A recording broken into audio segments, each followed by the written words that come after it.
एक समय की बात है, यमुना पार के एक गांव में दो स्त्रियां रहा करती थीं। एक का नाम था गंगा और दूसरी स्त्री का नाम था माया। गंगा और माया दोनों रोज यमुना पार से दोनों नाव में बैठकर वृंदावन आती और वृंदावन आकर जगह जगह घूमकर सब्जी बेचा करती। गंगा और माया ऐसे ही रोज सुबह से शाम तक सब्जियां बेचा करती। जब गंगा और माया की सारी सब्जियां बिक जाया करती, तब वह दोनों यमुना किनारे बैठ जाया करती। वह दोनों अपने घर से भोजन के लिए रोटी और मक्खन लाया करती और यमुना किनारे पेड़ की छांव में बैठकर भोजन खाती और नाव में बैठकर यमुना पार अपने घर को चली जाया करती थी। गंगा और माया थी तो वृंदावन के यमुना पार की, पर वह भगवान श्री कृष्ण को जानती ना थी। भक्ति क्या होती है कभी जानी ना थी। वह तो केवल सब्जियां बेचकर गुजारा करना और अपना पेट भरना जानती थी। एक दिन गंगा और माया सब्जी बेचने वृंदावन आई और आज उनकी सब्जी जल्दी बिक गई। अरे बहन, आज तो हमारी सब्जियां और दिनों से काफ़ी जल्दी बिक गई। फिर गंगा भी कहती है, हाँ माया, आज तो काफ़ी जल्दी सब्जियां बिक गई। अब बताओ अब क्या करें। फिर गंगा बोली, हाँ बहन, अब हम घर जाकर भी क्या करेंगे। तो माया कहती है, बहन गंगा देखो, सामने वहाँ मंदिर में कथा हो रही है। तो गंगा कहती है, अरे बहन माया, यह कथा क्या होती है। तो माया कहती है, अरे बहन, यह तो मुझे भी नहीं पता कि कथा क्या होती है, पर सब लोग कहते हैं कि कथा होती है, तो चलो आज हम भी सुन लेंगे कि कथा क्या होती है। गंगा और माया दोनों मंदिर में कथा सुनने के लिए जाने लगी और मंदिर में जाकर भक्तों के बीच बैठकर कथा सुनने लगी। कथा में गुरुजी प्रेम से भगवान की चर्चा सुना रहे थे।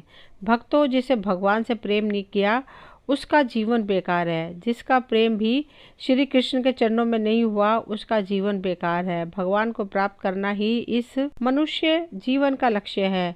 यह मनुष्य जीवन सिर्फ हमें भगवान की प्राप्ति करने के लिए मिला है, पर इस संसार में सब मनुष्य पैसा इकट्ठा करने में लगे हैं। भूल गए कि इस जगत में तुम्हारा आने का उद्देश्य क्या था। गुरुजी ने जब इस तरह समझाया तो गंगा और माया बहुत प्रभावित हुई और फिर वह नदी किनारे जाकर कहती हैं, बहन माया देखो, गुरुजी ने आज क्या कहा है कि भगवान श्री कृष्ण के चरणों में अगर प्रेम नहीं हुआ तो यह जीवन बेकार है। फिर माया कहती है, तो बहन गंगा, क्या हमारा जीवन बेकार चला जाएगा। फिर गंगा बोली, हाँ बहन, लगता तो ऐसे ही है। फिर माया बोली, बहन तू बता, कभी तुमने श्री कृष्ण को देखा है। फिर गंगा कहती है, अरे बहन, मैं तो तेरे साथ ही रहती हूँ, भला मैंने कब भगवान को देखा है। तो माया पूछती है, तो बहन ये बताओ कि भगवान कहाँ मिलेंगे। गंगा और माया आपस में चर्चा कर ही रही होती हैं कि इतने में एक संत वहाँ से गुजर रहे होते हैं। तो गंगा साधु को देखकर बोली, बहन मुझे लगता है भगवान साधु संतों के पास जरूर होंगे, तो चलो इनके पास से भगवान को लेकर आते हैं। वह साधु अपना झोला और सामान यमुना किनारे रखकर स्नान करने लगे। गंगा और माया दोनों यमुना किनारे गईं और चुपके से साधु का झोला उठाकर वहां से आने लगी। दोनों ने साधु के झोले में जब देखा तो उन्हें एक डब्बा मिला। उन्होंने जैसे ही डब्बा खोला तो उसके अंदर लड्डू गोपाल जी बैठे थे। लड्डू गोपाल को देखकर गंगा बोली, बहन माया, मिल गए भगवान, यहाँ बैठे हैं। भगवान लड्डू गोपाल को देखकर माया रोने लगी। फिर गंगा बोली, अरे बहन माया, तू रो क्यों रही है, मिल तो गए भगवान। फिर कहती है, हे भगवान, आपको बाबा जी ने इतने से डिब्बे में बंद करके रखा है। अरे देखो तो सही, भगवान का पाँव टेढ़ा है। मुझे तो लगता है ये बाबा भगवान को डराता धमकाता है। प्रभु, अभी तो बाबा यहाँ नहीं है, वह स्नान कर रहा है, आप थोड़ी देर के लिए पाँव सीधा कर लो। बहन गंगा, भगवान तो अपना पाँव सीधा नहीं कर रहे हैं, मुझे तो लगता है डब्बे में बंद रहने से इनका पाँव अकड़ गया है। ना जाने इस बाबा ने भगवान को इस डब्बे में कब से बंद करके रखा था। अब हम तुम्हारा पाँव सीधा करते हैं। इसके बाद माया ने अपने भोजन की पोटली में से मक्खन निकाला और उस मक्खन से लड्डू गोपाल की मालिश करने लगी। भगवान ने जब उन दोनों के इतने प्रेम को देखा तो भगवान उनके सरल और सहज स्वभाव को देखकर रीझ गए और अपने भक्त के प्रेम के लिए भगवान ने अपने हाथ पांव सीधे कर लिए। फिर माया बोली, देख गंगा, भगवान ने अपने हाथ पांव सीधे कर लिए हैं। फिर कहती है, बहन ये बहुत भूखे भी होंगे, पता नहीं इस बाबा ने इन्हें खाना खिलाया भी है कि नहीं। चलो हम इन्हें खाना खिलाते हैं। गंगा और माया अपने भोजन के लिए लाई हुई रोटी और मक्खन का भोग भगवान को लगाने लगी। इतने में साधु बाबा स्नान करके वहां आ गए। साधु को देखकर गंगा और माया वहां से भागने लगी और दोनों कुछ दूर जाकर रुककर बोली, अरे ओ बाबा, भगवान को इतना डराया धमकाया मत करो। तुमने भगवान को डरा धमका के रखा था ना। बेचारे वह टेढ़ा पांव करके डब्बे में बैठे थे, हमने उनका पांव सीधा कर दिया है, अब उनका पांव टेढ़ा मत करना। जब साधु ने लड्डू गोपाल को देखा तो लड्डू गोपाल के दोनों हाथ पैर सीधे हुए थे। यह चमत्कार देखकर साधु उन दोनों स्त्रियों को रोकने के लिए उनके पीछे भागने लगे और बोले, अरे रुक जाओ, भागो मत, मैं तुम्हें कुछ नहीं बोलूँगा। पर वह दोनों नहीं रुकी। उनको लगा कि बाबा उन्हें पकड़कर मार लगाएंगे। अगले दिन फिर से गंगा और माया सब्जी बेचने के लिए वृंदावन आई और आज भी उन दोनों की सब्जी आज जल्दी बिक गई और आज वह फिर से मंदिर में कथा सुनने के लिए चली गई। कथा में गुरुजी भगवान के नाम की महिमा की चर्चा कर रहे थे। उन्होंने कहा, भक्तों, यदि आप राधे श्याम जपोगे तो भवसागर से भी पार हो जाओगे। इसलिए भगवान के नाम को हमेशा जपते रहना चाहिए। यही नाम हमें भवसागर से पार कराएगा। आज की कथा सुनकर दोनों वापस अपने घर के लिए जाने लगी। फिर माया बोली, बहन गंगा, तुमने सुना आज गुरुजी ने कथा में क्या कहा है कि राधे श्याम जपोगे तो भवसागर से भी पार हो जाओगे। तो बहन, राधे श्याम नाम लेने से भवसागर पार कर सकते हैं, तो यमुना भी तो हम पार कर सकते हैं। तो गंगा कहती है, हाँ बहन, हम दोनों रोज इस पार से उस पार आते जाते हैं। हमारा 1 रुपया तो रोज नाव का किराया देने में ही खर्च हो जाता है। हम भी अब राधे श्याम जपेंगे और बिना पैसे खर्च किए यमुना पार हो जाएंगे। गंगा और माया ने गुरु के वचनों पर विश्वास करके राधे श्याम जपने लगी और यमुना की ओर आगे बढ़ने लगी। वे दोनों राधे श्याम जपते हुए सच में पानी के ऊपर चलने लगी। राधे श्याम जपकर उन दोनों ने पानी के ऊपर चलकर यमुना को पार कर लिया।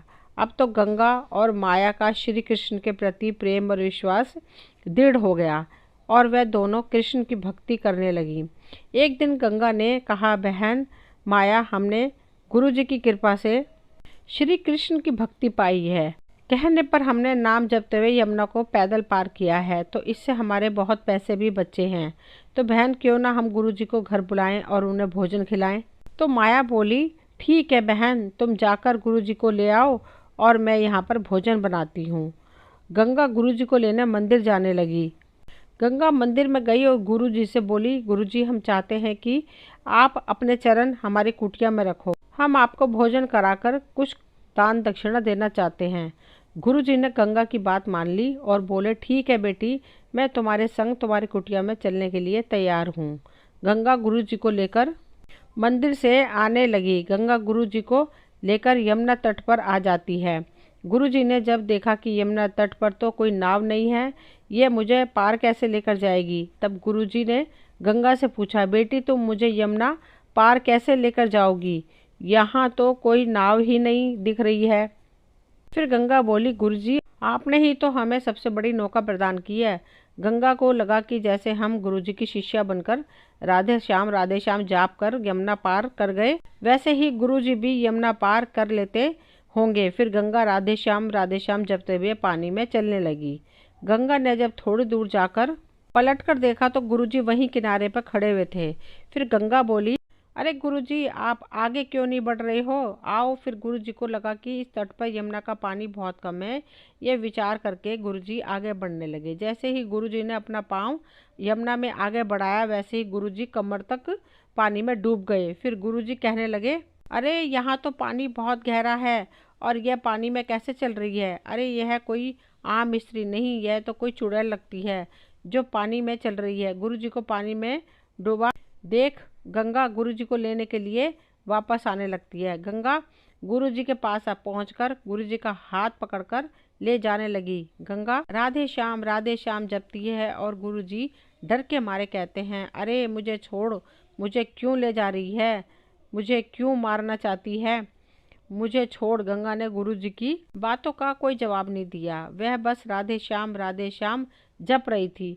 फिर गुरुजी कहते हैं, हे भगवान, यह तो मुझे बीच यमुना में ले जाकर मारेगी। गंगा गुरुजी को लेकर यमुना पार हो गई। फिर बोले, गुरुजी हम यमुना पार आ गए हैं। और उधर गुरुजी डर के मारे कांप रहे थे।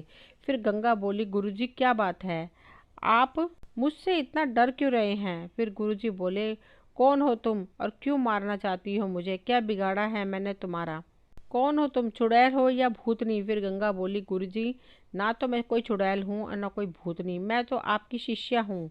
फिर गुरुजी कहते हैं, हे भगवान, मैंने कब इन भूत चुड़ैलों को शिष्य बनाया? फिर गंगा बोली, गुरुजी आपने ही तो हमें कथा में बताया था कि राधे श्याम जपोगे तो भवसागर से पार हो जाओगे।